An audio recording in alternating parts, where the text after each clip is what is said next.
శ్రీలంకతో తొలి టెస్టులో టీమిండియా 372 పరుగుల భారీ లక్ష్యాన్ని నమోదు చేసింది. నాలుగో రోజు ఆటలో దూకుడుగా ఆడిన భారత్ రెండో ఇన్నింగ్స్లో 48.5 ఓవర్లలో 193 పరుగులకు ఆలౌట్ అయింది. రిషబ్ పంత్ 66 పరుగులతో సత్తా చాటగా దేవదత్ పడిక్కల్ 44 పరుగులు చేసి టాప్ స్కోరర్గా నిలిచాడు. ఇక శ్రీలంక బౌలర్లలో అసితా ఫెర్నాండో 4 వికెట్లు తీయగా ప్రభాత్ జయసూర్య 3 వికెట్లు పడగొట్టాడు. కేసరా నువాంత 1 వికెట్ తీయగా లాహిరు కుమార్ 2 వికెట్లు పడగొట్టాడు.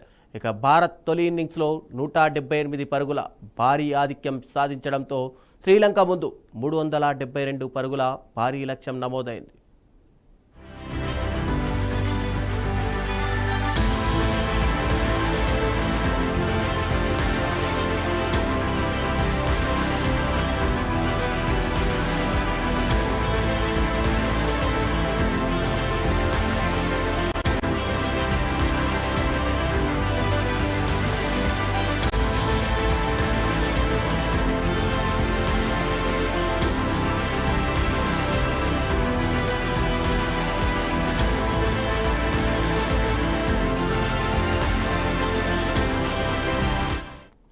నాలుగో రోజు ఆటలో రెండో ఇన్నింగ్స్ ప్రారంభించిన భారత్కు ఆశించిన ఆరంభం దక్కలేదు.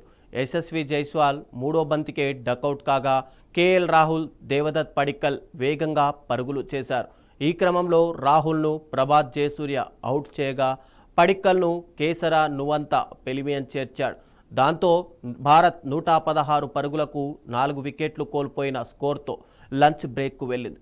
ఇక రెండో సెషన్ ఆరంభంలోనే ధ్రువ్ జురేల్ అవుట్ అయిన రవీంద్ర జడేజాతో రిషబ్ పంత్ దూకుడుగా ఆడాడు.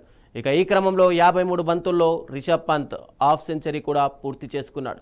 శతకం దిశగా సాగిన పంత్ను లాహిరు కుమార్ అవుట్ చేశాడు. ఇక పంత్ వికెట్ తర్వాత భారత ఇన్నింగ్స్ పేకమేడలా కుప్పకూలిపోయింది.